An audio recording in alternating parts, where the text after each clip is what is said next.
Warning, today's episode of the Alberta Advantage is also an episode of Seriously Wrong. Makes no difference where I go, you're the best hometown I know. Hello, Calgary, hello, Calgary, you know we love you. This can't be right, right? Seriously.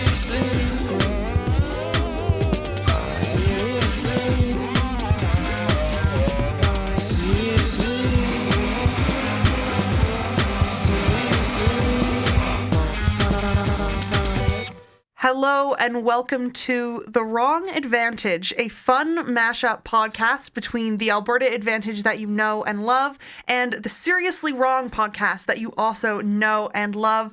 My name is Kate Jacobson and I'm going to be hosting today's episode here on both of these podcasts stuck together as unlikely bedfellows. I'm joined in studio by fellow Team Advantage members Joel. Hello. And Sean. Hello. And then we are joined over the phone by the Wrong Boys, Aaron and Sean. Hey, this one's Sean. I'm Aaron. This is nice to be with y'all. Yeah, it's great to get together and do this. So the premise of today's episode is that we are going to destroy Justin Trudeau with facts and logic. Absolutely. I'm pumped for this. Yeah, he's not going to survive this one. I think he's going to have to resign after he hears what we do to him here. But before we get started on this, can we all at least admit that he's a very attractive man? Yeah, sure. And he's super woke. Yeah, and he's never done anything wrong. Let's just get that out of the way. Justin Trudeau, he's handsome. He's a woke bae. He has NATO socks, which girls are very into, I think. Girls love NATO.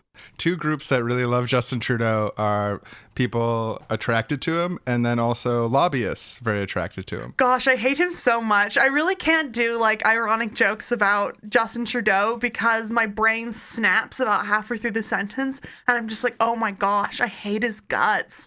Yeah, to have like the mixture between a progressive front with this like really insidious neoliberal, capitalist, realist, pro-being lobbied outlook. It's a really distasteful combination, you know? I like the gender balance cabinet and stuff like that, but putting a gender balance cabinet in that context, it really sours the whole progressive agenda, if you will. Yeah, and I think Justin Trudeau, to me, is emblematic of a really problematic tendency in Canadian politics writ large, which is that Canadians like to pat themselves on the back about being better than America and being more woke than America, when in reality, Canada is just as awful as America and is always a willing partner in the worst crimes of American empire. And one of the consequences of that sort of progressive image of Canada as a nation and Trudeau's progressive image is that it sort of disarms a lot of meaningful public opposition that could theoretically be rallied against all of these free market worshipping conservative policies that the Liberal government is so fond of passing. But because, Trudeau's wearing his woke bae socks and photobombing people and Canada is not to the same quantity and cruelty putting people in prisons, we're just putting people in prisons quietly, people just sort of look the other way and stop thinking about all of the conservative, backwards, free market economic policy that Trudeau is emblematic of. Mm-hmm. So one of the things that I've seen in popular culture that really was very symbolic of this tendency that Justin Trudeau represents was the first season of The Handmaid's Tale, which I watched, I guess whenever it came out, like a couple years ago. And in it, there is a Canada. And in this Canada, they literally have like a gay cabinet minister who's always doing like sassy clapbacks at like the Americans, and Canada's always like accepting refugees and being like wonderful and welcoming and multicultural. And it's like, look, Canada would be like arresting people at the border and like politely handing them back over to this like evil theocratic state that exists in The Handmaid's Tale. And Justin Trudeau, like, he is totally using that image of Canada to reinforce his own personal brand and vice versa. Canada's progressiveness is like, we got gay marriage like 10 years before the US finally did it a little more. We legalized pot a little bit, but it's like these things that are good, but not the meat of it, the main stuff that you need, which is like economic justice for all of the people in the country. But like, you know, it's something, and we get it a little bit before the US pushes it through. And we have healthcare. There is sort of a relationship between this like Canadian self-image of these good things that were like alleged to be like, although in practice we're not in many ways. But because of that, Canadians have like a self-image where like when Stephen Harper attempted to bring in that like Australian racism strategist in the 2015 election, that Harper hired an Australian racism strategist to send dog whistles out that would help him win re-election in this tough election. But it was like widely rejected by people because they see of themselves as anti-racist. I think that's like the reason why, like, I don't want to hand it off to the Liberal Party and be like, congrats, you legalized weed because you were so benevolent. It was like, you legalized weed because the people across Canada wanted to legalize weed for like 15 years or 20 years before it happened. Do you want to look your best? To brighten up your wardrobe? To convince Canadians that you're more progressive than you really are? Well, you're in luck. Introducing the Justin Trudeau Sock Collection. Bright, fun socks that will help you usher in the bright, fun, neoliberal future that you've always dreamed of. The Justin Trudeau Collection includes such favorites as Rainbow Pride socks, perfect to wear while going forward with a $15 billion arms deal with Saudi Arabia. Or try Canada Flag socks, perfect to wear when ignoring Indigenous communities who still don't have clean drinking water. And who can forget the rubber ducky socks, perfect for buying a pipeline that will end up killing actual ducks. With these socks, you're guaranteed to get glowing write-ups in the New York Times and Vanity Fair, all while you work tirelessly to perpetuate a violent, uncaring, technocratic regime that is wholly unprepared to deal with climate change or the rise of international fascism. Order yours today! We've talked a little bit about Justin Trudeau and about why he sucks and why we don't like him, but where did he come from? Why is Justin Trudeau the Prime Minister of Canada? Why was he the leader of the Liberal Party? Who was his dad? His dad was Fidel Castro. Let me just clear that I've up. seen the side-by-sides. They look really, really convincing, I'll be honest. So I personally love the conspiracy theory that Justin Trudeau is Fidel Castro's son because it fits Justin Trudeau into this beautiful category of like left-wing fail sons that I think is like really poetic. I don't know where the genetic material came from, but I know that he definitely didn't get the social position of Castro. He got the social position of Pierre Trudeau. Yeah, so for those of you who aren't familiar, Justin Trudeau's dad was Pierre Elliott Trudeau, who, wouldn't you know it, was also the Prime Minister of Canada. I love living in a democracy. There's this great story from Dave Barrett, who is the NDP premier in the 70s in BC and one of the more left-wing premiers in Canadian history, at a meeting leading up to the time when like Petro-Canada was established, where Pierre Trudeau took him aside and said like, can you believe it, Dave? It's only me and you in the whole room are socialists. No one else here is a socialist, which is funny because he wasn't a socialist. Dave Barrett apparently called him out on not being a socialist. But then they made Petrocan. Hey, that was sort of, nationalizing something. That was pretty good. It was kind of neat. So, yeah, apparently Pierre Trudeau did used to be like quite left wing because in a book we were reading once, there was this text where Pierre Trudeau was quoting Mao to dunk on the CCF for not being left wing enough. He was like, if you read Mao, you would understand like that you need to be more left wing. Yeah, a little I know about Pierre Trudeau was that he also kind of campaigned towards Labour, making promises to Labour that he later went back on. It was also a kind of like they use the phrase Trudeau mania when he was in office to describe his cult of personality. Being born into a political dynasty as a young kid and sort of like part of this rich family growing up that's also in the public eye. There's like this old footage of like him as a kid going to see Empire Strikes Back and being like, yeah, I like Star Wars. And it's like, this is the Prime Minister's kid. He likes Star Wars. It's on the news. Like that sort of life trajectory, I think really can explain a lot of what I would call sort of like the doe-eyed goofiness of Trudeau, where he just seems sort of like legitimately out of touch. Yeah, I think I differ in opinion here because I think it's all like a carefully manicured act. I think he has the cold-blooded shark eyes of a killer. I You think he think knows, it's all kayfabe? I think he knows exactly what he's doing, and I think that his entire appearance is being groomed to be exactly how it is, for him to seem non-threatening, for him to seem genuinely like, oh, I'm just such a cheery guy who thinks that Canada can be a better place as I, invest in public-private partnerships. I think that he's a shark. He's a clout shark. Haven't you seen the footage, though, of him falling down the stairs? God, I hate him so much. Oh, never mind. You're right. He's just a normal guy like you and me.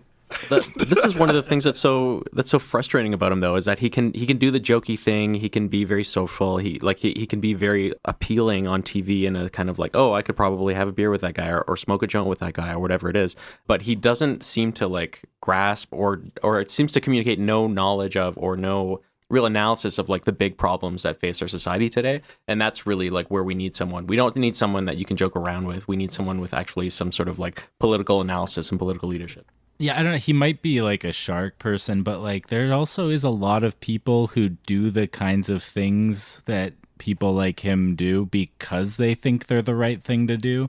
When you said he knows exactly what he's doing, like he acts like he's this person who's just trying to do the right thing for Canada, but he knows exactly what he's doing. And I was like, I think it might be both, if you know what I'm saying. Like when you look at politics through a leftist lens so much, it's hard sometimes to imagine that people don't think like we do, but like most people don't think like we do. This is unfortunately very true. Yeah. Well, I think Trudeau's the type of guy who's like, yeah, we're going to do pharmacare. We're going to give medicine to people. That sounds great. Last meeting I had. Okay, now into my next meeting. Leaves that meeting. He's like, I just had such a fascinating conversation with that lobbyist. Apparently, we can't do pharmacare. Huh. Yeah, I think he might actually legit just be sort of an idiot, like a really privileged idiot. Detached from reality, has these blinders that come from his like lifelong trajectory along just like getting things all the time. Like now you're the leader of the natural ruling party of Canada. You're probably going to be prime minister in a couple years. And he's like, oh wow, I just finished my like smoking weed phase 4 years ago. Like he just, so much stuff is handed to him and he's like a handsome guy. He probably just bumbles around the world being told he's wonderful all the time. It's probably true that a lobbyist could swing him on anything at any time. Like he could come out of a meeting and be like, huh, apparently we have to execute the homeless. Who knew? That's social justice.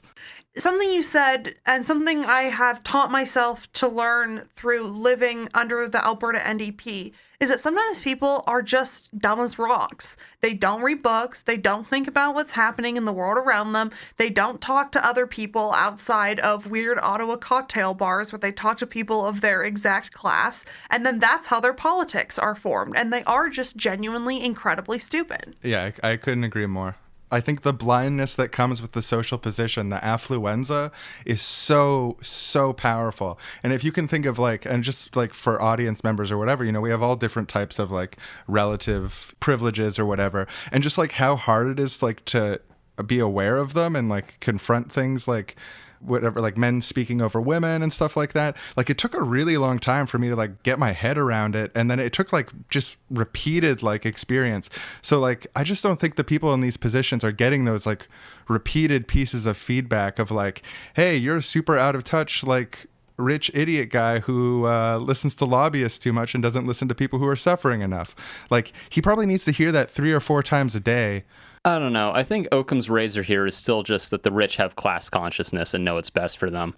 I think he knows what he's doing. I would say, here's my take as of this podcast, is that Justin Trudeau might be genuinely quite stupid and out of touch, but the Liberal project in Canada is incredibly well developed and incredibly clever, and the way they instrumentalize Justin Trudeau and his public image, no matter how genuine or constructed it is incredibly detailed and well thought out and meant to enact political hegemony upon us. That's the synthesis. Yeah, I think I agree with that also, that he's an individual idiot, but he's part of a system that includes a lot of very clever and manipulative people. That sounds right. And especially if you look back on like the history of, different liberal governments and different liberal campaigns, it's just like, it's part of the sort of like bread and butter of this party to like, deke to the left on this, campaign on the left, govern on the right, to make like there's like these examples of when the Paul Martin government was like falling and they were about to campaign, they made all these announcements like, oh, we're going to build schools in these indigenous communities, and we're going to do, and they made all these big promises they knew that they probably wouldn't have to deliver. And then when Harper took over, just like all of those promises only existed as promises from the government. It never existed in any sort of like policy or any sort of follow through, so that the government had no obligation to follow through on it under Harper. And then obviously Harper is like a piece of awful shit also, so like he had no desire to do that sort of stuff. So like this is, like you're saying, part of the liberal project as a whole in Canada has had this like long history of making these sort of like big sort of promises and then either half delivering on them or just like fully abandoning them when people aren't paying attention. Yeah, the Canadian historian Ian Mackay has a great way of conceptualizing Canada that I think is really useful here. And he says Canada isn't even really a nation. It's just a project of liberal order that is extended over a spatial territory. And he, of course, is talking about liberalism as the like intellectual and political tradition, but the Liberal Party is the representative and kind of natural ruling class of Canada, and I think is representative of that tradition. And I think you see that both historically in Canada and also in a very, very contemporary sense. And now it's time for the old Trudeau Takes Two meeting sketch. Mr. Trudeau, sir, I'm here for our meeting. Oh, yes, come sit down, please. Oh. Our government is listening. Tell me. Okay, well, first off, we do not have any pharmacare or dental care. It's very hard for our families. All my teeth have fallen out. They call me Little Gummy. It's very embarrassing at school. I cannot afford my medication that help my teeth to grow back in. Can you give us any sort of dental or pharmacare or anything? Little Gummy, I'm very happy to share something with you. Now, look at my sock. It's a tooth. It's a tooth, just like you need. There is a tooth on your sock, yes, but it's made out of fabric. I've got a little brush in my desk, and I'm brushing my sock tooth. Do you brush your teeth? I used to, yes. Well, we need to get more young people involved in politics, so I'm so excited you're here to share your story with me and the Liberal Party of Canada. As for your specific needs and requests, we are going to have to urge patience. Now, but we need to be reasonable. We can't ask for unicorns and rainbows. Canada has to be a country for everyone, not just the poor and the needy, everyone. What? But I'm not asking for unicorns and rainbows. I'm asking for just basic care. Now, I know that you're hoping to one day join the middle class, and I think you're going to make it, Little Gummy. But I've got another meeting, so unless there's anything else, I have to go. Here's a pair of socks. These are much too big for my malnourished feet. Oh, it sounds like you need to drink more Canadian milk. We support our dairy farmers. Well, okay, all right. Will that help my teeth grow back in? Absolutely not, no. Okay? Your darts are kind of roughing me up a little bit, so I don't think I have much... Bye, thank you. Vote again. We'll do the promise. Hey, Trudy. Hey, it's my favorite lobbyist/lawyer. How's it going, bro? So good. Well, little fly in the ointment, honestly. Some of these I'm all ears. New regulations, you wanted to ban putting this, here I got a list of these toxic substances that are yes, in we a lot want of a our fresh, products. clean Canada. We need to ban the toxic substances. Yeah, see, well, there's just... according to the trade agreements, if you do that, if you ban these substances, it's going to cost us a lot of money, and I'm going to sue you. It's allowed. Oh, yes, the investor-state dispute settlement clauses of the international trade agreements. That's not just something that we inherited. That's something we actively fight for around the world. Yeah, and, I couldn't thank you more for it. It really, gives me, as a capitalist, a representative of capital, leverage over you and your government. So, we can launch the lawsuits, or maybe you could just roll back the regulations. How about both? Both, yeah. Pay us the settlement and roll back the regulations? Oh, yeah. Hell yeah. Canada, we're good to our friends. Now, if you're saying that this list of chemicals that we were going to ban makes your Canada any less fresh, any less clean, far less fresh, then we're going to clean up this list of chemicals that we've banned. Yeah, cross that one off, this one here, yes? Yeah. Actually, if you could just rip the whole page and toss it in the wastebasket. Oh, sure, friend, yeah. So how much money should we give you for no reason now?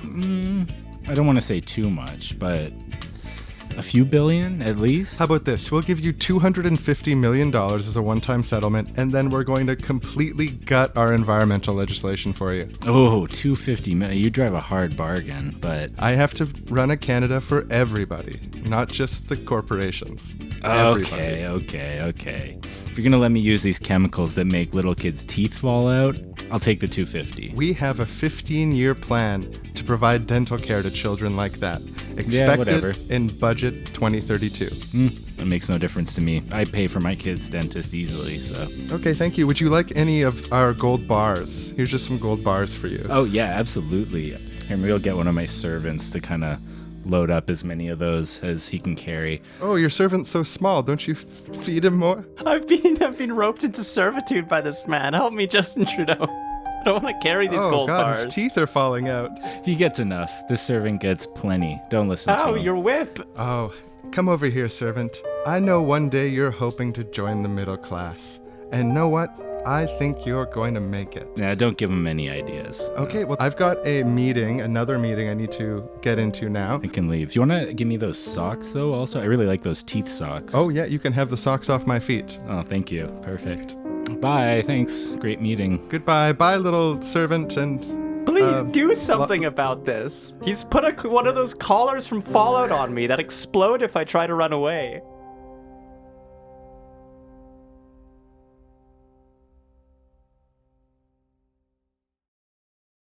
So we've discussed some things about Justin Trudeau and why he sucks, but to get into some of the specific things he's done, and I think even to take the issue of cannabis legalization, like, pretty good to do. Thank you, woke Bae Justin Trudeau.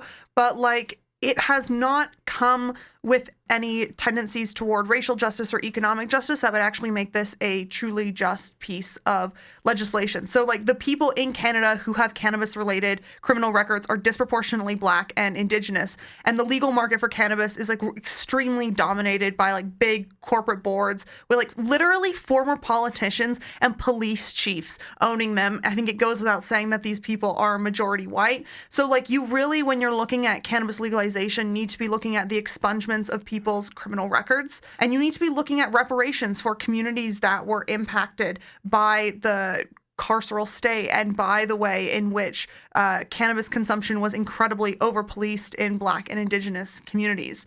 That to me is like the cannabis legalization issue is to me like a really good example of the way that Justin Trudeau is like socially progressive but fiscally nothing, like fiscally the status quo, where like you'll be looking at something like this and it's like, okay, that is good on the surface, but it's lacking any of the substance that would actually transform our society or the social relations in it in any meaningful way. Yeah, just like the gender parity thing, it's really just a way to expand the capitalist neoliberal hegemony that we're within as little as you can to encompass just like a new border of what was originally in opposition to it. And he did it in such a way that with cannabis now in Canada, it pretty much just turned into another outlet for investors and capital to pump tons and tons of money into. The way that cannabis is being commercialized and turned into this like investment that people are pumping all this capital into and really turning into this market-based thing is a very liberal outcome of the legalization of cannabis and is probably not the best one, all things considered. I mean, as a cannabis user myself, I've got some major problems with the way that this legalization has come forward. On top of what we're talking about in terms of like the economic justice piece, the past pardons, people currently serving sentences for things that later became decriminalized. The reason we decriminalize them is because we understand and affirm that they're benign, that the use of cannabis is a benign thing, or it's something that can be part of society and not be criminal. So to take people who previously were prosecuted for nonviolent cannabis offenses and then to keep them in prison and to not make it up to them in some way, I think is just disgusting social policy. But then some of the details about the way this has been legalized are also really, I think, idiotic and shameful for Canada. The use of plastic. You know, when I used to buy weed from a guy down the street, it would come in like a light plastic bag that could be reused. And, you know, it's a good system. Ziploc bags, sandwich bags, we've been doing it for decades. But that wasn't good enough for Trudeau's legalization. Instead, we need to have these thick plastic recyclable containers that just like so much plastic waste is coming out of cannabis legalization. And if you want to buy pre-rolled, you can't buy them in packs. You got to buy them in a single, and it's in the middle of all this plastic and this box and shit. It's disgusting. I'm going to the black market. So my other great frustration with the way cannabis legalization has come about in Canada is that when it was happening, Justin Trudeau really dressed it up in all this language of public health and of this public health approach to drug policy. But when I look at the way that cannabis legalization has happened, and then I look at the Trudeau government's other approaches to public health issues concerning drugs, there is just absolutely no substance there to back up that rhetoric, right? Like, tens of thousands of Canadians have died from overdoses since Justin Trudeau has become prime minister. And like, the federal government has been incredibly slow on any of the issues that are under their purview as they relate to the opioids crisis and as they relate to overdose epidemics. So to me, to see this like very friendly, market forward, finance oriented approach to cannabis legalization dressed up in the language of public health when people are literally dying on the streets because there's no safe supply for drug users is really, really just kind of despicable. Yeah, I mean, we need to decriminalize or legalize all drugs and recognize that drug users are human beings and give them access to clean and safe, not just clean and safe drugs, but free drugs. We should be giving people who are severely addicted to opioids access to like medical use opioids at the highest quality possible. This is the only way to deal with the issue, and to not deal with the issue that way, I think is condemning people to death in a really disgusting way. And it's exactly the sort of like both sidesism within like the liberal strategic liberal apparatus that makes these sort of like very calculated decisions about how they're going to, on this front, we're going to seem progressive here, but we're going to be really hardline pragmatists or capitalist realists about this. And like that whole mechanism comes back continually with stuff that is extremely profitable to people who are already rich and doesn't really seem to be focused on like the actual principles of justice. Yeah, well, that profitable to people who are, that's the thing, like cannabis legalization, you can make a lot of money on that. Dealing with the opioid crisis and providing clean drugs to addicts, like addicts of opioids, not all of them, many of them are very poor, many of them are homeless. These are people who don't have a lot of money. You're not going to make a lot of money solving this problem as a woke liberal prime minister, so it's not on the table. You can make money selling Narcan kits, though, if you're already rich. Everything is an opportunity for capital accumulation. Yeah. Hey, welcome to my apartment, American cousin. Thank you for letting me stay with you. You can chill on the couch or whatever and stay here. I just got to go to an organizing meeting for the local riding association for the left-wing party I'm with. Oh, really cool. What are you up to? You got Democrats up here? Yeah, no, okay. So in Canada, we actually have three major parties. There's the Conservatives, that would be like your Republicans. The Liberals, that would be like your Democrats. And the NDP, that would be like if Bernie Sanders had a party that had like 18% of the seats for the last 40 years and had sort of a reputation for letting down the left when they were in power at the provincial level. So that's what I'm going to go to the meeting for. But that sounds amazing, though. You must have so much more progressive of a society here because, like, you have actual options beyond, you know, free market conservatives and free market liberals. Like, I assume just having this NDP option on the ballot has dramatically increased the progressive policy options that Canadians are willing to talk about and debate and take on. Sort of. I mean, sometimes. We also have the Green Party, which is like, they usually get like 6 or 8% of the vote. And they elected 2 people recently federally, but like never had before that. So they usually sort of like siphon off some support from the NDP. But then also usually what happens in elections is like the Liberals usually are in power, and like every time that they're not in power or they run a risk of not being in power, they'll be like, oh, the Conservatives will get in unless you vote for us. So then like everyone who might vote for the NDP or the Greens are like, oh shit, this electoral system sucks. I guess we're gonna vote in the same pieces of shit again. No, that's how it goes. It's a first past the post system, so it's like, even though we have 3 parties, functionally, they make it like a 2-party thing most of the time. So but they try to make it that. I'm just trying to wrap my head around the fact that you have progressive parties in Canada, just like we want in America, but people don't actually vote for them because they're afraid of splitting the vote. That seems like it sucks, man. Yeah, and they support their policies. The people who don't vote for them support their policies. Consistently in public polling, they support the policies of the NDP and the Green Party way more, but they just don't vote for them because, yep, I don't know. I don't know. So we've gone a little bit into cannabis legalization, but electoral reform. He promised to do this, and then he just gave up on it and kind of like tossed his hands in the air and was like, oops-a-daisy, like, what can I do? I'm only the prime minister, and my party only has all of the seats that matter in the House of Commons because we form a majority. Oh, wow. Yeah, I'm a big proportional representation nerd, and like electoral reform more broadly is great. I would have even settled for like the Liberals' preferred alternative vote, I think, which is like where you have a ranked ballot, and they preferred that because they thought they'd always win. They're like everyone's second choice. Conservatives make them the second choice to keep out the socialists. The NDP, or who they think are socialists, the NDP makes Liberals a second choice to keep out the conservatives, and you have a natural like, you know, Liberals sort of rule forever. But all the experts said, and all the public testimony said, and all the other parties on the left said, proportional representation is the way to go. And that was like the clear consensus. It was like 70+% of all these different things across the board, experts, public, everyone was saying proportional representation. And so their excuse was, oh, well, we couldn't find a consensus on the right system. And also, if you have proportional representation, then we'll probably elect Nazis to parliament. We need to protect everyone from the Nazis they would elect if we actually had democracy. Super reprehensible arguments. And like, you can Nazi-proof your legislature by making being a Nazi illegal. I was going to say, Maxime Bernier's People's Party of Canada, or whatever the fuck the fascists are calling themselves these days, is polling at like 10% nationally. So I really don't see how first past the post is keeping Nazis out in this case.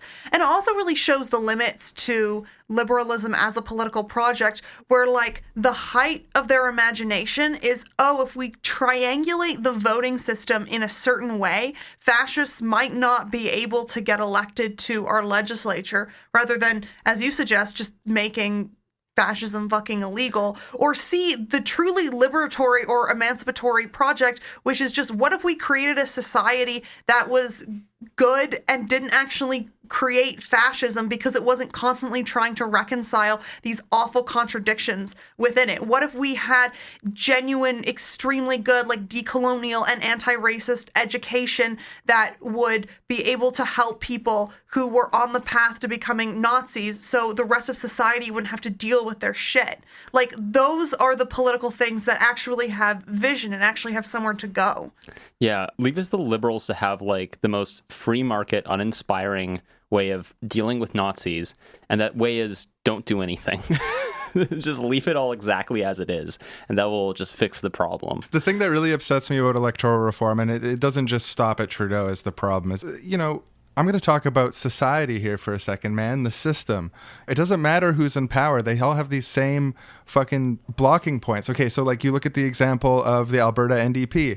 They mentioned proportional representation in their platform before the election. Then once they took power, it just suddenly disappeared. In BC, John Horgan, currently BC NDP premier, he ran on having a referendum for electoral reform. And the Green Party, which ended up forming an agreement with him in order to form government, had in their platform that they were going to make electoral reform a reality without a referendum. So they come together to form a government. They make a deal behind closed doors. And the deal they make behind closed doors is that they're going to have a referendum on electoral reform. Well, that fucking thing was so poorly run, like in a province that supports electoral reform, that supports proportional representation, if you do public polling generally. It's a 50% plus one ballot. It ended up with like 30% of people voting in favor of electoral reform. It was like a mail-in ballot. It had extremely confusing questions. And the people who were in charge of campaigning for it were all tapped like through the premier's office and did shit all. I'm still pissed about it. And the word is that in the secret negotiations between the Green Party and the NDP here in BC, Norman Spector, who is a negotiator for the Green Party, has said since that the leader of the BC Greens, Andrew Weaver, had Horgan, quote, by the short and curlies, and could have got anything that he wanted in order for Horgan to form government. So why didn't he ask for electoral reform? Well, the reason he didn't ask for electoral reform is because he knows that if there was proportional representation, more Greens would get elected, and he would lose his special place place within the Greens as the first one, the one who got elected for them, this leader in this context. So he was worried about his leadership, so he sold out electoral reform. And Horgan thinks that he can hold on to the government through first past the post, so he sold out electoral reform. Trudeau thought that he could win under first past the post again, so he sold out electoral reform. So who's going to fight for electoral reform? No one. It's fucking bullshit. I don't think anyone who gets to power through a certain system is going to be at all invested in changing the system that brought them to power in the first place. Today's episode of The Wrong Advantage is brought to you by Green Modernism. It's when you grow the economy and help the environment at the same time by building a pipeline. But Mr. Green Modernist, sir, aren't those two things fundamentally in contradiction? Won't maintaining and expanding the pipeline blow us past our IPCC targets? Wait. Maybe they mean a pipeline to bring clean water to everyone in Canada who doesn't have it. Maybe that's what he means by that's a pipeline expand. Sir, is that the type of pipeline you're advocating to nationalize? No, absolutely not. I'm talking about the pipeline that moves bitumen and how it helps grow the economy at the same time that we talk about how climate change is real and we put a tax on carbon.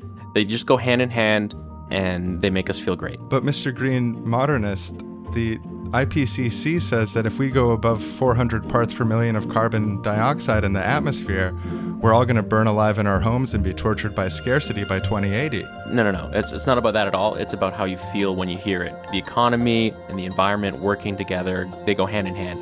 It helps if you put your hands together when you say it. They go hand in hand, and then you just like drape your fingers and interlock them together. That makes sense. So you imagine one hand is green and one hand is economy, and then... Yeah, and then just like shake your hands together, and you feel great when you do it. Here, let me try it. Okay, this one's green, this one's economy. Oh, yeah, it's all right. Hand in hand. Works.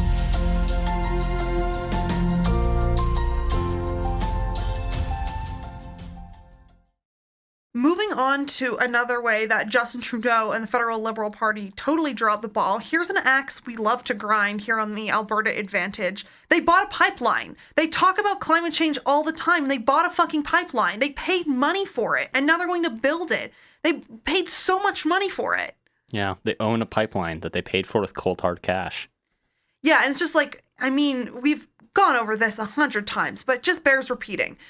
Building fossil fuel infrastructure to export bitumen from some of the most carbon-intensive oil production and extraction facilities in the world is not compatible with climate justice. It is not compatible with the Paris Accords. And frankly, at this point, it's not really compatible with life on the fucking planet.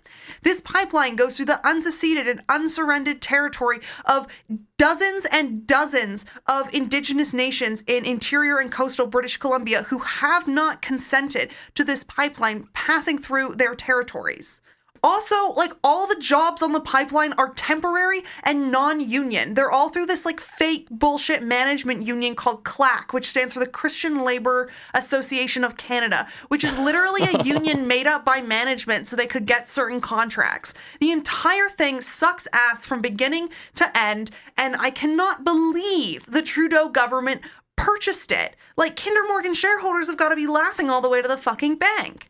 Oh, yeah, they paid way more for that than they should have, too. I mean, like, even if you're in the business of buying pipelines, which we shouldn't be, like, you got a pretty good negotiating position. You could probably get a pretty good deal on it.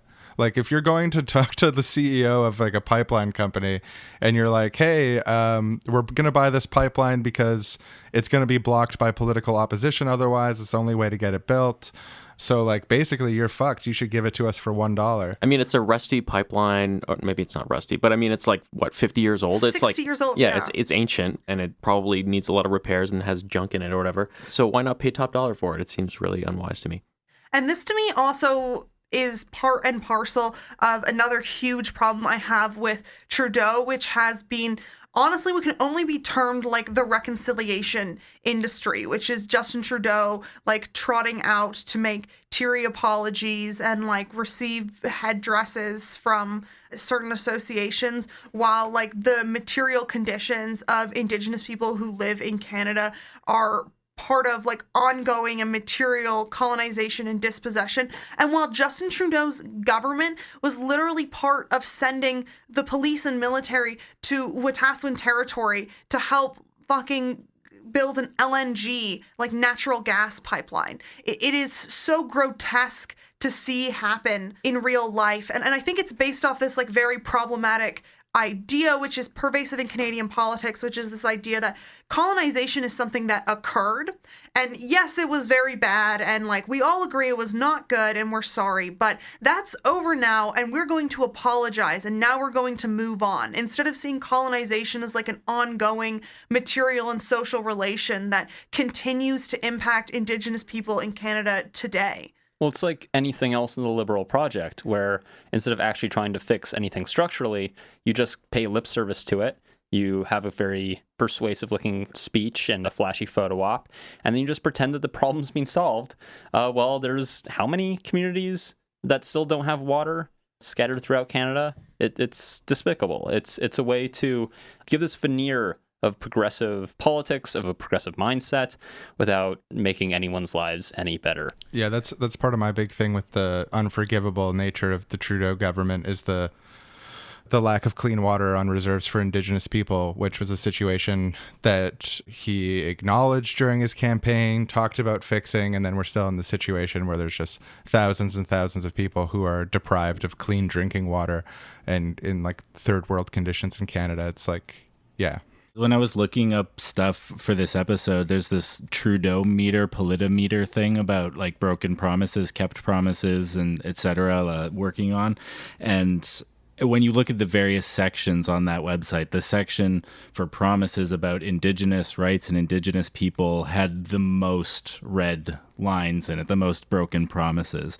And it's just like, for the amount that he talked about that kind of stuff during the campaign, and then the amount of things that he's gone back on, and not just gone back on, but gone back on in like really harsh and like disgusting ways, like we've been talking about. It's just one of the worst things about him is this Indigenous rights stuff. Like, they said they were going to immediately adopt the United Nations Declaration of Rights for Indigenous people. They did not. They said they were going to guarantee First Nations communities have veto power over natural resource development in their territories. They did not.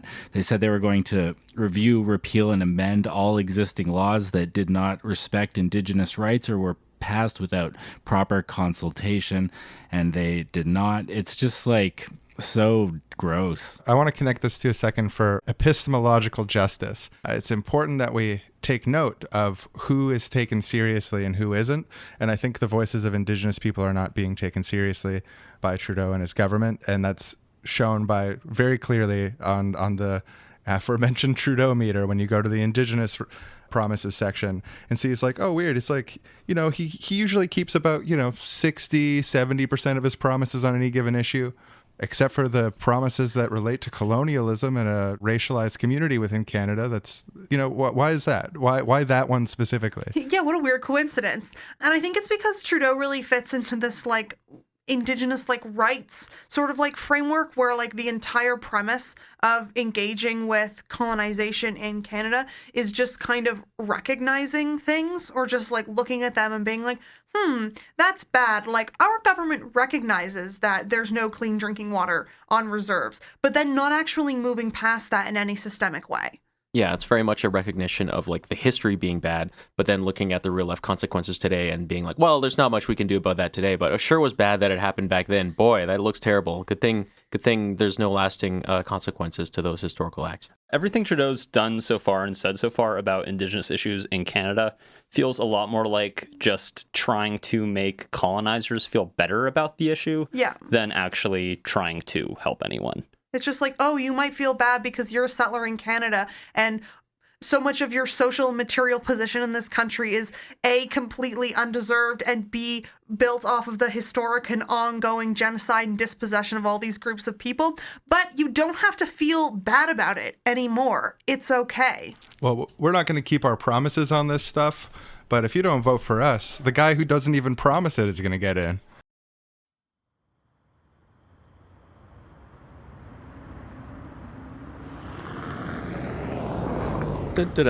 Here I am, Prime Minister Justin Trudeau, just out waiting for any arms deals that might occur. Anybody shopping for arms? Canada's happy to sell to you. Just Hello? Oh, hey, it's, Are you Justin Trudeau? I sure am. Yeah. I can tell by the socks. Looking good. Thank you. I wear a different pair every day. You know, that's what only true progressives do. I really respect that. As someone from Saudi Arabia, that really speaks to me pretty intensely. You should try it. Maybe I should. Maybe I will. But we have to make this a little brief. I am on my way to the next WWE event in Saudi Arabia. We just love them. But let's get this out of the way. Let's Okay. or Yeah. were we So let me buying? just open the back of the van here. So I've got they're called LAVs, LAV3s, not the sequel, but the trilogy. It's fitted with a 2-man turret. It's armed with the M242 Bushmaster 25mm caliber chain gun and a coaxial 7.62mm machine gun. So one of those is on the top on the turret. It's got also some grenade launchers on it. Nice. Yeah, 2 clusters of 4 launchers positioned on each side of the turret. Great. We're going to do a lot of peacekeeping with that. Yeah, they're great for peacekeeping grenades. Nice. Yeah, so they're basically like armored Yemeni- personnel carriers, but they've got like tons of guns and grenade launchers on them. So they're mostly used for peacekeeping. People love peace, love these. Yeah, Yemeni children are really weak to peacekeeping grenades, so it's good that these things are equipped with them. Now, is there anything else? We love them. We'll take them. Okay, yeah. We need as many of these things as we can get. There's a lot of Yemeni children that have yet to be enforced with peace, had peace delivered to them. So anything else you need to clear up before we can drive these things away? Yeah, you're lucky because they're on sale. I've got over 900 of them ready to ship, and they're only $15 billion. So as long as you got the money, I think it's a great deal. Oh yeah, I actually have them in my wallet right here. $15 billion. Let me just, yeah, these all look like none of these $1 billion bills are counterfeit. Thank you. So actually, before we like settle this deal, there's a little checklist I really need to walk you through. All right. And so just like try to answer these as honestly as possible. It's just, kind of paperwork and making sure everything's on the up and up. Oh, I know what you mean. Hit me with a question. So first of all, are you a theocratic government? Are you a theocracy? Oh, definitely. We have like a ruling family that passes down power from generation to generation that derives its legitimacy through a reactionary religious force. So, yeah, Okay. mark us down for yes. Okay, just gonna put a check mark in that box there. All right, do you torture dissidents at all? Oh, man. Not supposed to talk about that a whole lot, but a wink. Yeah, for okay, sure. I think I understand. That's Yeah. a definite yes. Check. Death penalty. Are you still killing people with the death penalty? Just need to know. I mean, has anyone ever stopped? Yeah, I mean, we kill a lot of people. Have you watched the news at all? I mean, what's the point of having a monopoly on violence if you're not going to use it, right? Okay, exactly. so definitely yes. Okay, good to know. Check there. Have you ever crucified anyone? You know, we've been meaning to do it more, but sometimes, you can get a bit lazy.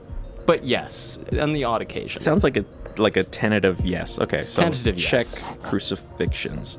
What about just like sending hit squads out to like brutally murder journalists and maybe like disassemble their bodies and carry them out with garbage bags? Okay, I've only done that once, but it worked out really well. So we're thinking of doing it a few more times. Okay, great. Check there. Let's see, is there anything else on this list? I'm sorry if I didn't live up to your expectations. I mean, No, not that big of a country. We can only do so much. No, you've been doing great work here, so don't worry about it. Oh, well, that's good to know. You don't care how we use these LAVs, right? Like, you don't really mind what we do with these. We just have free range to sort of go wild, right? I'm sure you're going to use them for peace and not any of the military conflicts you're involved with right now, right? This might be a translational error, but we love peace. Peace is great. We like doing peace all the time onto all of our surrounding neighbors. So we're going to be definitely doing a lot of peace with these things. Yeah, as long as you're doing peace, it's fine. Oh, and one last thing. So the folks at home, they get kind of upset sometimes when we do these massive arms deals to folks that sometimes they don't share exactly the same values. So we're gonna drag out the approval like for like years, but don't worry, we're gonna build them and send them to you. It's just like we're gonna keep saying the final approval hasn't been signed off on or whatever, and we're just gonna draw it out mostly so people lose interest, so we can quietly sign off on it whenever it's convenient. Is that okay with you? As long as I can see Stone Cold Steve Austin land a few stunners, I'm fine. Okay, great. Pleasure doing business with you. Let's shake on it. It was a pleasure.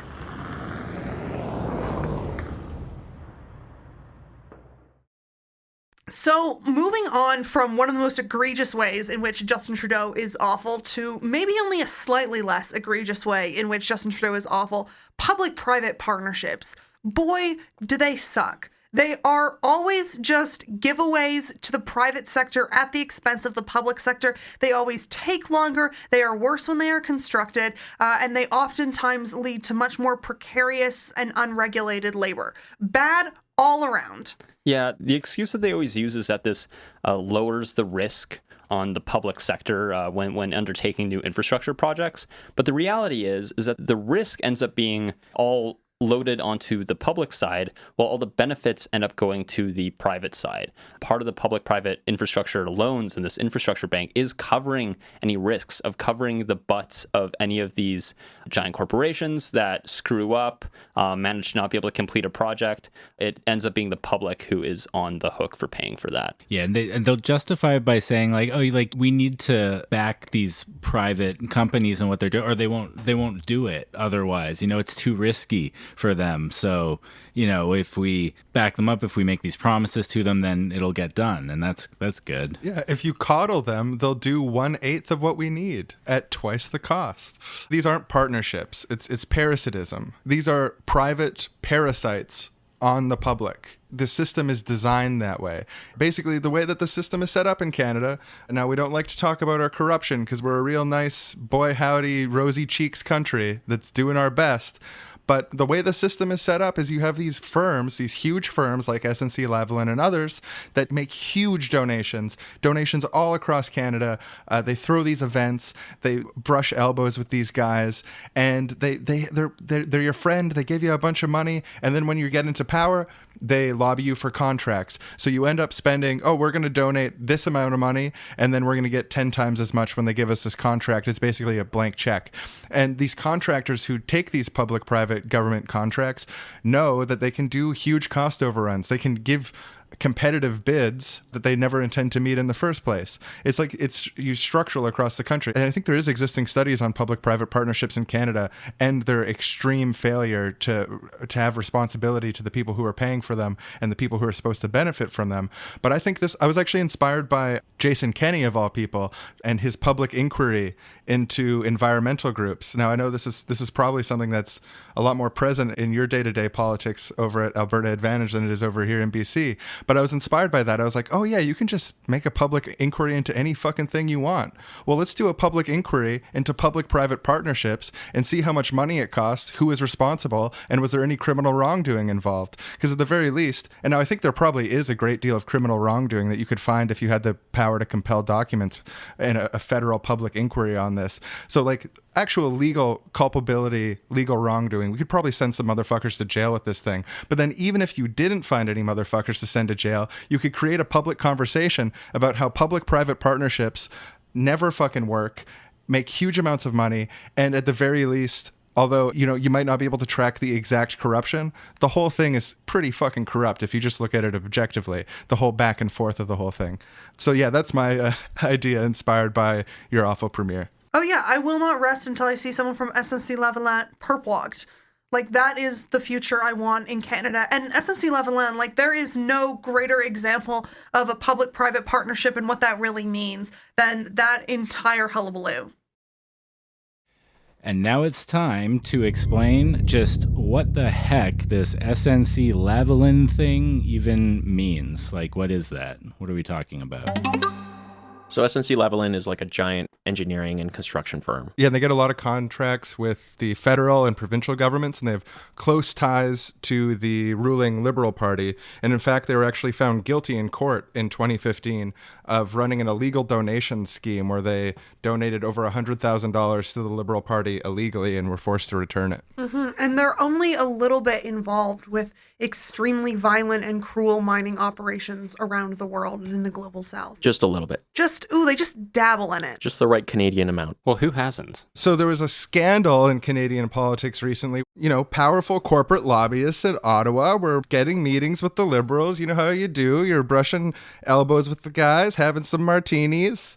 And they said, we want this thing called the Deferred Prosecution Agreement. It exists in a bunch of other countries, and it basically allows for the Attorney General and the government to make a decision to not charge corporations for things they did that were illegal, as long as they sort of like show good behavior and show remorse for it. Seems to me like Justin Trudeau did a little bit of illegally ordering the top legal authority in Canada to not prosecute one of his major donors. Yeah, that's what happened. The Attorney General, Jody Wilson-Raybould, she got upset about that and she was shuffled out of cabinet by Trudeau because she didn't want to do that necessarily. She wanted to follow the nice neutral law process, hold corporations legally accountable for their crimes. And in this case, do you remember the details of the SNC case that they were being found guilty of? They spent $30,000 on prostitutes using SNC Lavalin money was part of it as part of a deal with Saudi Arabia. Does anyone remember the details of this?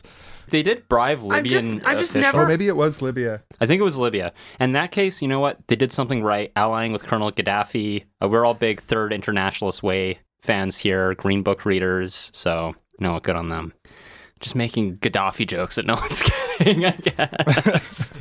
I think it was Libya. Yeah, the SNC Lavalin was charged with bribing Libyan officials in exchange for construction contracts. Yeah, they were found guilty of offering bribes worth $47.7 million to Libyan officials. Whom among And us? they're also alleged to have defrauded various Libyan public agencies of over $129 million. Okay. Disrespectful to the people of Libya. Ripping off the Canadian people, that's one thing. But ripping off the people of Libya, come on. That's just not cool. And so, these stories overlap in the sense that Trudeau and the Prime Minister's office put pressure on the Attorney General, asking her to do a deferred prosecution agreement for SNC Lavalin, because if they did prosecute SNC Lavalin, they wouldn't be able to bid on public contracts, and they wanted to maintain the ability to have SNC Lavalin continue to bid on public contracts. There was a dispute. She was shuffled out of cabinet, and then she took her story public. And now she's running as an independent. And that's basically the SNC Lavalin scandal.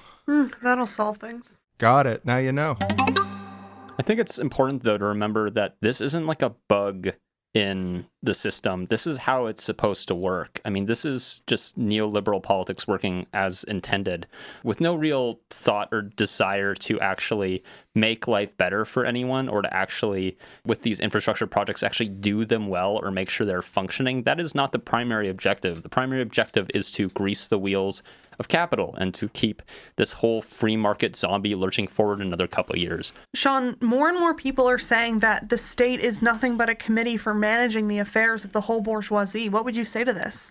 I would say that they're onto something. Today's episode of The Wrong Advantage is brought to you by nauseating liberal puff pieces about Justin Trudeau. 2015, Vogue magazine. Justin Trudeau is the new young face of Canadian politics. 2015, Maclean's. Behind the scenes of Trudeau's Vogue photo shoot. 2017, Rolling Stone. Justin Trudeau, the North Star. Why can't he be our president? He was raised in jet-set privilege but overcame tragedy to become Canada's Prime Minister. Is he the free world's best hope? 2017, GQ. Justin Trudeau's Chewbacca socks. Justin Trudeau's Chewbacca socks are the leader's newest fun socks of choice.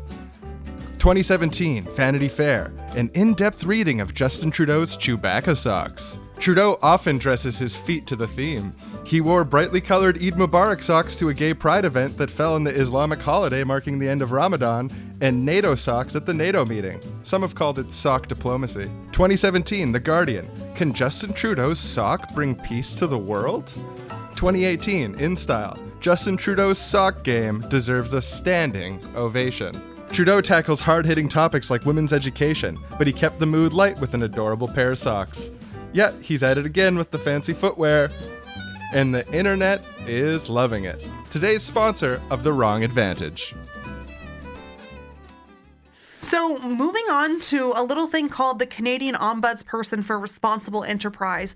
The liberalism just dripping off that part in our notes. As you may or may not be aware, Canada has a huge problem with international human rights abuses as committed by resource extracting corporations, primarily related to mining. I believe somewhere around 80% of the world's mining corporations are actually headquartered in Canada. And the main reason for that is because Canada is something of a secrecy jurisdiction, so you can hide a lot of what is actually involved in your operations when it is headquartered in Canada.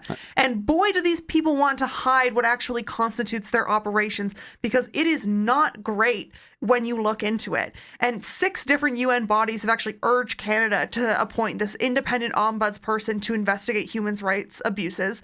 The Liberals promised to do it, and then through extensive industry lobbying, watered it down so much to where it's no longer independent. It's now like just a public servant and this special advisor to the Prime Minister. So it's this fake ombudsperson, which is basically the result of just the Justin Trudeau Liberals getting fucking lobbied to death. Oh, weird. The Liberals doing something that's as superficial and ineffectual as possible in order to preserve the status quo and make sure they don't actually have to change anything. I can't believe they do something like that. This fake ombudsperson, I think, is not only like a spit in the face of human rights in general, which should be respected around the world, because these are massive, massive human rights violations happening by Canadian companies, and that Trudeau has the power to do something to stop that and has chosen not to because instead he's brushing elbows at cocktail parties with these guys. So not only is this ombudsperson insufficient to actually investigate the real human rights abuses, companies are also allowed to use this ombudsperson to file complaints about unfounded human rights abuse allegations. It's like the reverse racism of corporate responsibility ombuds people. It's an ombudsperson that's set up and designed so corporations can use it to complain about other people saying they're human rights abusers. And now it's time for the old Canadian Yellow Vest sketch. Now, you might have heard of the Yellow Vests all the way across the pond over in France, but you might not know that there are some Yellow Vests right here in Canada, and they're a little bit different. This is them. Oh, hey man, nice yellow vest that you're wearing there at this protest. That's really a good look for you. Thank you. Yellow's Thank your you. color. I think it makes me very visible here. I'm, just standing up for what I believe in. Oh, I like your sign. Trudeau is treasonous. Are you talking about CETA, the international treaty that Trudeau signed that allows foreign corporations to sue the Canadian government if their businesses aren't profitable? That was treasonous. Well, look, I don't know a whole lot about that. I mainly just don't like Trudeau because I think he's anti-oil. He doesn't believe in Alberta. He doesn't believe in the hardworking spirit that has defined our cowboy culture for this last however many years Alberta's been a province. Oh, that's an interesting point. Yeah, Trudeau isn't very strong on cowboy culture, is he? No. He more prefers the culture of the feminists and Islamic-style immigrants that have been making their way across all of our many borders. Cool. So, like, what's sort of the strategy of the whole, like, your yellow vests? Sell me on it. I'm walking down the street. I'm like, da-da-da-da. I see your protest. I'm like, hey, maybe this is the one for me. What things do you, when it comes to mind, like policy that you don't like from Trudeau, what do you think of first and foremost? Yeah, nationalizing the oil pipeline and betraying electoral reform promises and blowing past the climate targets, actually, which wouldn't even hit the IPCC 2 degrees targets.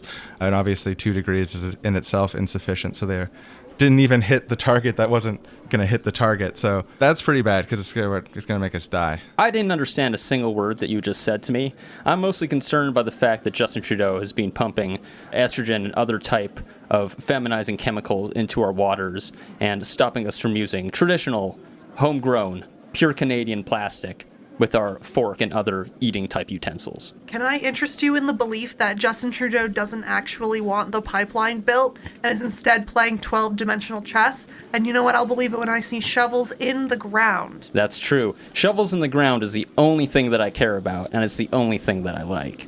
And until I see those shovels, and until they're firmly in the ground, all this talk about buying a pipeline, that's just in through one ear and out the other. It's like I never even heard it. I think the worst part about the whole thing is that he actually promised to not put feminizing chemicals in the water during the 2015 campaign. 6 months in, he meets with the feminizing chemical lobbyist. Boom, in the water supply. Damn. It'd just be like that, though. I know that the only thing that's going to get Alberta out of this dire straits is the strength and leadership of a perpetually crying Quebecois man in the form of Maxime Bernier. Hey, actually, just before when I was talking about the feminizing chemicals in the water and told that anecdote about the lobbyist, that's actually a true anecdote, but it's not, the chemicals in the water part isn't true. The actual thing is that they promised to close a tax loophole that allows 8,000 extremely high-income Canadians to knock an average of $400,000 off their income taxes every year, which actually costs $750 million a year. They promised to close that tax loophole, but then 6 months after being elected, Bill Morneau met with some lobbyists, and they were super convincing. So still goes on to this day. That's my real problem with Trudeau. So Well, good to meet you, Yellow Vesters. That's Keep up the fight. preposterous. That you're saying that they could be getting more tax money from the richest Canadians, but they refuse to take action on that? Yeah, they did. The best part is they articulated it so clearly. They're like, this is the spot that has the most egregious tax loophole for the rich. We acknowledge it exists. Then they get into power and they don't change it. It's incredible. It's like they did Oppo research on themselves. Well, you know what? I think you've actually convinced me. Screw all this turning the frogs gay stuff. I think we need to deal with these tax loopholes. Is there any reading I could do, particular something about how capital works and operates throughout society? Yeah, dude. Yeah. Here, I've got an extra one in my bag. Here it is. It's Mao's Little Red Book. It's the only thing that you need to read if you want to understand how capitalism operates. Oh, it's so short and breezy. I can feel I could just get through this in an afternoon. Thank you so much. Yep, all the secrets in there. It's pretty straightforward. And all the problems with the NDP, too, are in there, by the way. Okay, I'll let you go. Well, you've really opened my eyes. Thank you, young sir. Oh, thank you, young sir. Now, you have a great protest, and like I said, that vest looks damn good on you. So something we've alluded to a lot throughout this episode, but I think is worth really teasing out as its own point, is that the Liberals campaign to the left and then they govern from the right. And this is quite a popular saying about the Liberal Party of Canada, but what does this mean? How does this play out in our real electoral and political lives? Well, I think that a part of the reason why they did that in the last election is because they knew that there was a popular appetite for a left-wing government, especially after so many years of Harper, of having this very neoconservative, machine-like government that I think left people wanting a serious change.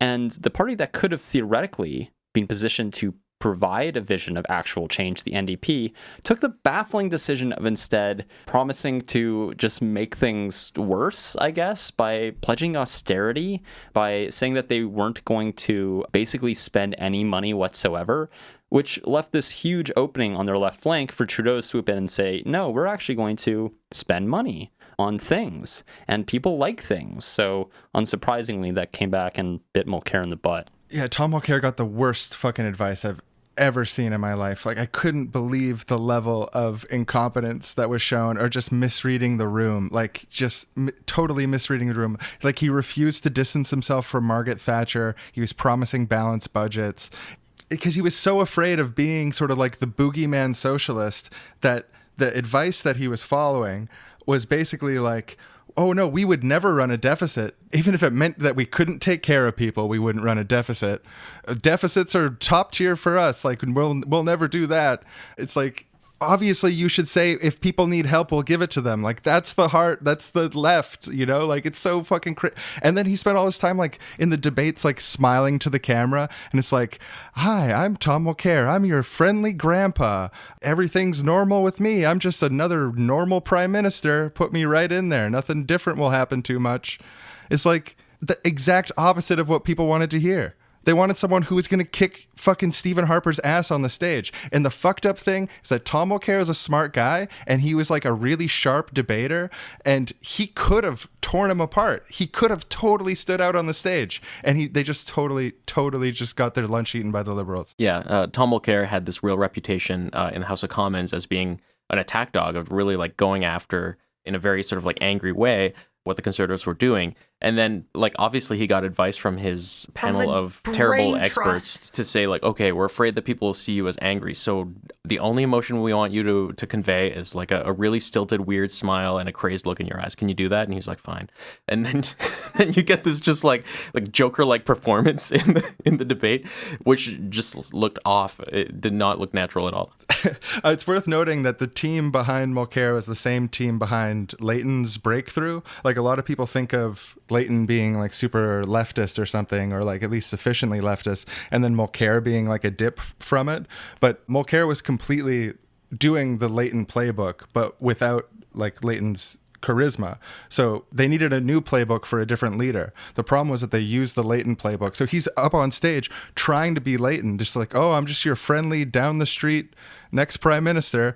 And it just didn't work at all for him because he's like an intellectual and a policy wonk and an angry guy. And he should have just got fucking angry. He would have totally won. And then so like the Trudeau Liberals saw there was a loophole there. So they promised to like close tax loopholes on the rich and raise taxes on the rich to give a tax break to the middle class. They read the room so right. And like, meanwhile, Mulcair saying like, I will never raise personal income taxes for anyone, no matter how rich they are, I promise, which is like, again, the opposite of what people wanted to hear. Well, something we like to say about the NDP here on the Alberta Advantage is that the NDP actually stands for never do politics, and they will never do politics. That's actually the guiding ethos of their party. And I have a quick note on the Trudeau Liberals here.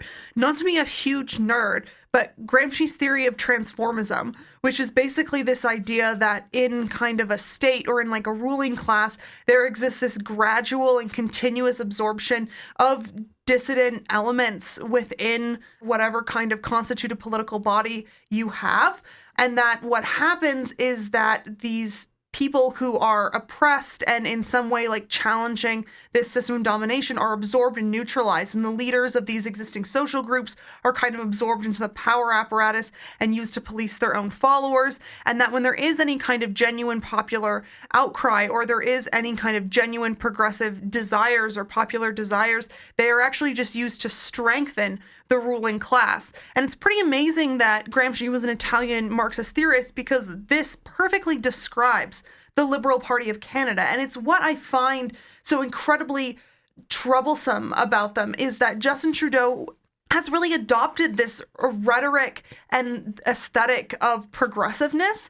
The Trudeau Liberals are constantly like using all of this political capital, and whatever like electoral political capital exists and has been created by the left, by Indigenous movements, by trade unionists, anti-war movements, whatever you have, and then they're spending that political capital on things that don't actually do anything. And the example I always go to here is Justin Trudeau making those comments about how resource extraction camps or man camps were part of gendered violence towards Indigenous women and girls. And I think about how that dominated the news cycle for weeks and weeks on end. Conservative politicians still bring it up. He like clearly faced like a lot of blowback for it, but it didn't actually do anything besides saying it. Because the thing is that like politicians are going to have to say and do things that are unpopular, and they're going to have to spend that political capital. But Justin Trudeau just spends it on like reinforcing the power and the hegemony of the Liberal Party of Canada, and not actually solving the issues he purports to care about or talk about.